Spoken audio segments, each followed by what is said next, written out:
Hold up.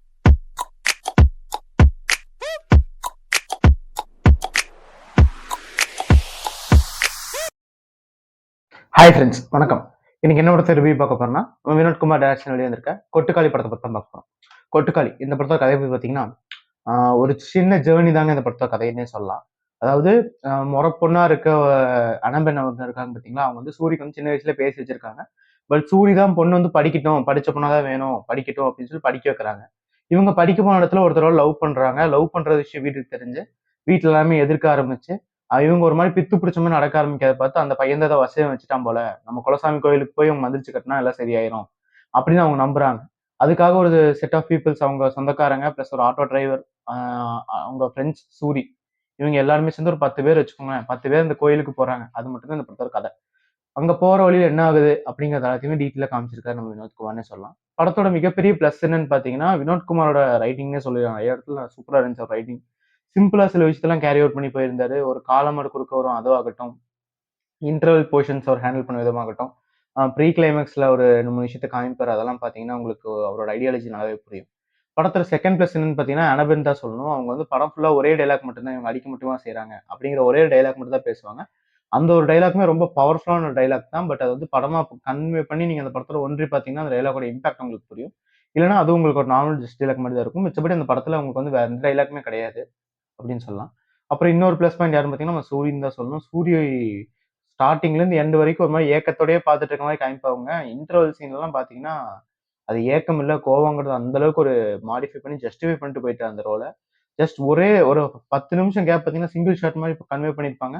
What a பெர்ஃபார்மன்ஸ்ன்னு சொல்லலாம். அதுவும் அந்த சீன்ல எல்லாருமே பெர்ஃபார்ம் பண்ணியிருப்பாங்க பார்த்தீங்கன்னா, ஒவ்வொருத்தருக்கும் ஒரு டயலாக். அத வந்து ரியல் கேப்சர் பண்ண விதமாகட்டும், கேமராமேன் ஹேண்டில் பண்ண விதமாகட்டும், இந்த ஒரு ஆட்டோ டிரைவர்லாம் பார்த்தீங்கன்னா, ஒரு தேர்ட் பார்ட்டி மாரி இருப்பாரு. அவர்லாம் பண்ற பெர்ஃபார்மன்ஸ் ஆகட்டும், இன்டர்வல் போர்ஷன்ஸ்ல அதெல்லாம் சூப்பரா இருந்துச்சு.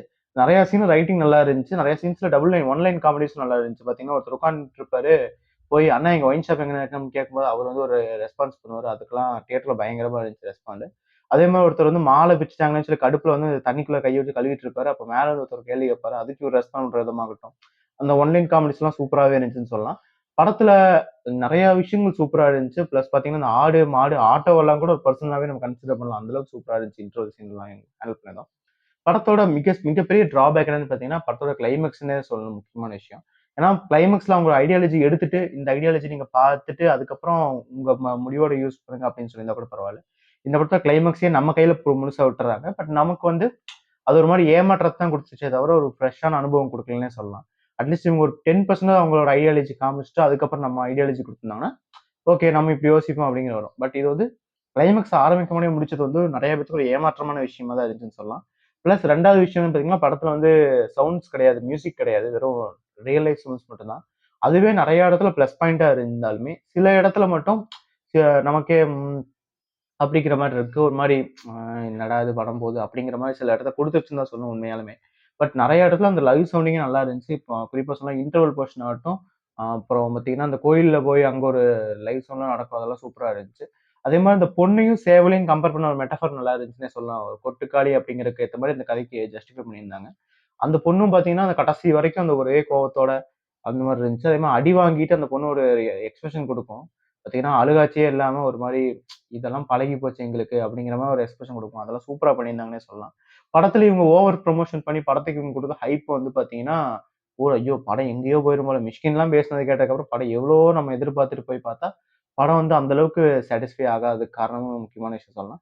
பட் கிளைமாக்ஸ் வரைக்கும் கூட ஆடியன்ஸ் நல்லா ஜாலியா தான் சரி பரவால்ல. சில பேர்லாம் பார்த்தீங்கன்னா கூட கடுப்பானாலுமே, சில பேர் என்ஜாய் பண்ணி கதையோட ஒன்றி தான் பட்டுருந்தாங்க. பட் இவங்க கிளைமாக்ஸ்ல அந்த வச்ச விஷயம் மட்டும் தான் இந்த படத்தோட மிகப்பெரிய டிராபேக்காவே இருந்துச்சு. குரங்கு படல் படமும் பார்த்தீங்கன்னா, இதே மாரி தான் ஒரு கிளைமாக்ஸா முடிச்சிருப்பாரு.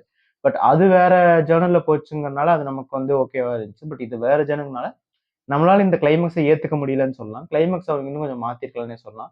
இந்த மாரி எக்ஸ்பெக்டேஷனோட பல பேர்லாம் பார்த்தீங்கன்னா, சூரிக்காவே சில பேர் வந்திருந்தாங்க. அவங்களுக்காக வந்தவங்களுக்கெல்லாம் படம் சாட்டிஸ்ஃபை ஆயிருக்காது.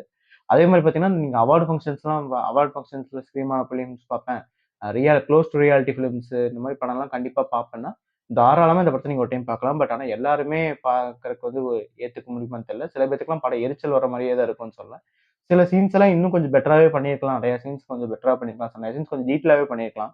ஃபார் அன் எக்ஸாம்பிள் பார்த்தீங்கன்னா, ஒரு சீன்ல வந்து பார்த்தீங்கன்னா, அவங்க ஒய்ஃப் அதாவது அவங்க பொண்ண வந்து அவங்க அம்மா வந்து ஒரு காட்டுக்குள்ள கூட்டு போவாங்க. கூட்டு போயிட்டு திருப்பி கொண்டு வந்து விடுற அந்த ஒரு ஷாட் பார்த்தீங்கன்னா, அந்த இடத்துல ஏதோ ஒரு விஷயத்த கன்வே பண்ற மாரி இருக்கும். பட் அந்த இடத்துல எதுவுமே கிளைமாக்ஸ் வரைக்கும் அவங்க என்ன நடந்துச்சு, என்ன பேசினாங்கன்னே காமிக்காம விட்டுருப்பாங்க. அது ஒரு டிராபேக்கா தெரிஞ்சுச்சு படத்துக்கு. படத்துல நெறைய விஷயங்கள் பிளஸ் பாயிண்ட்டும் இருந்துச்சு. நெறைய விஷயம் டிராபேக்குமே இருந்தது. இந்த அவார்ட் ஃபங்ஷன்ஸ்க்கான அந்த மாரி செட் ஆஃப் பீப்பிள்ஸ்க்கு மட்டும் தான் படம் பிடிக்கும். மிச்சபடி நெறைய பேத்துக்கு படம் வந்து மொக்க போடுற மாரி தான் இருக்கும். ஸோ நீங்க கமர்ஷியல் ஃபிலிம்ஸ் மட்டும் தான் பார்ப்போம். எங்களுக்கு 4 பாட்டு, 4 ஃபைட் அப்படிதான் பார்ப்போம்னா, இந்த படத்து உங்களுக்கான படம் கிடையாது. மத்தபடி நீங்க இந்த டிஃபரண்டான ஜர்னல்ஸ் பார்ப்பேன், டிஃபரண்டான ஃபிலிம்ஸ்லாம் பார்ப்பேன்னா, தாராளமா இந்த படத்த நீங்க ட்ரை பண்ணலாம். ஓகே. ஓகே. நெக்ஸ்ட் வீடியோல சந்திப்போம்.